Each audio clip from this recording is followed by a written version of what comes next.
Dans cette vidéo, nous allons faire un exercice de PNL, programmation neurolinguistique, à propos de la nourriture compulsive. Là où ça devient intéressant, c'est que vous n'avez rien à faire.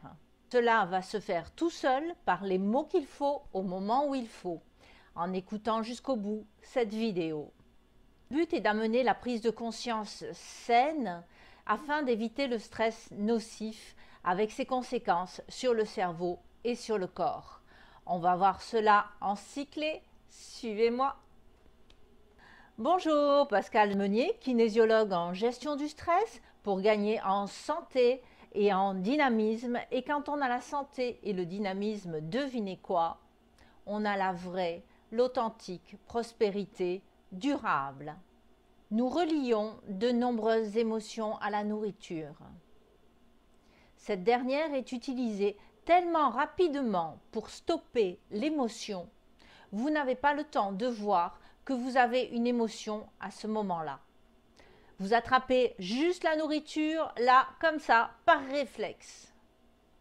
Ce n'est pas prévu dans la nature, vous fatiguez le corps qui est obligé de digérer toute la journée, même si vous mangez un peu.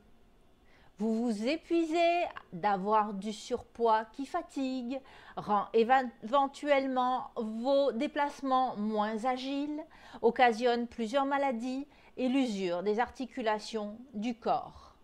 Que pensez-vous?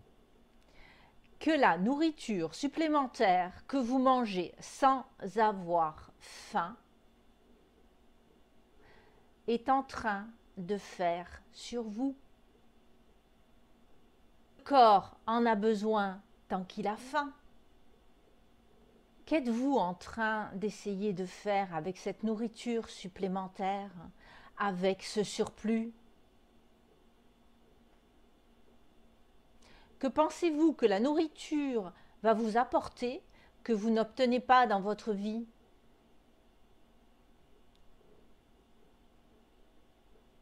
Qu'est-ce qu'il vous manque? Qu'est-ce qu'il vous manque pour que vous ayez 40 kilos en trop? En utilisant la nourriture de manière chronique, compulsive, toute la journée depuis 10, 20 ou 30 ans. Que se passe-t-il avec vous? Certaines personnes me répondent que c'est le stress ou l'anxiété. D'autres disent que c'est la solitude. D'autres que c'est un vide intérieur. D'autres disent « toute ma famille est comme ça, je l'ai appris de ma famille ». D'autres disent « j'ai l'habitude d'utiliser la nourriture comme moyen pour me divertir de l'ennui et de la déprime ». D'être excité, d'avoir du fun, d'être engagé, d'être désengagé. D'autres expliquent qu'on ne peut pas être enragé quand on voit un gâteau, donc on calme ses impulsions, ses pensées négatives ou son énervement avec un beau gâteau pour 4 personnes que certains vont dévorer. Vous avez juste besoin de mettre quelque chose à la bouche.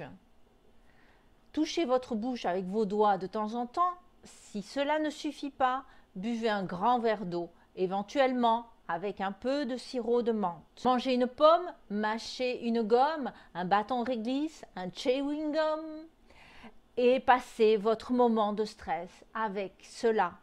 Créez rapidement un dérivatif immédiat. Oubliez ce sur quoi vous focalisez en allant marcher, en vous concentrant sur le travail que vous faites. Pensez à autre chose. Passez vos appels téléphoniques pour le travail ou pour la famille. Demandez comment vont vos proches. Je comprends que cela ne soit pas une chose facile. Restez avec moi. Voici le dernier point important pour apporter une pierre à la résolution de ce type de stress toxique. Toxique et compulsif. Lorsque vous utilisez rapidement la nourriture pour stopper l'émotion, bien souvent, vous n'avez pas le temps de voir l'émotion qui est là. Lorsque vous faites ce geste, arrêtez-vous, détectez et regardez l'émotion qui vous habite. Ressentez-la, prenez le temps, notez-la, si possible. Répétez cela à chaque fois que ça vous arrivera. En faisant cet exercice régulièrement, vous finirez par la voir, cette émotion. qui provoque cette compulsion. Ça en vaut la peine. Cette prise de conscience est importante pour la suite de votre vie. Je sais que ce n'est pas facile. Avec cette technique, vous aurez la liste d'émotions et de prise de conscience liées à la nourriture. Nous ferons des exercices simples et efficaces là-dessus. Racontez-moi votre expérience en dessous.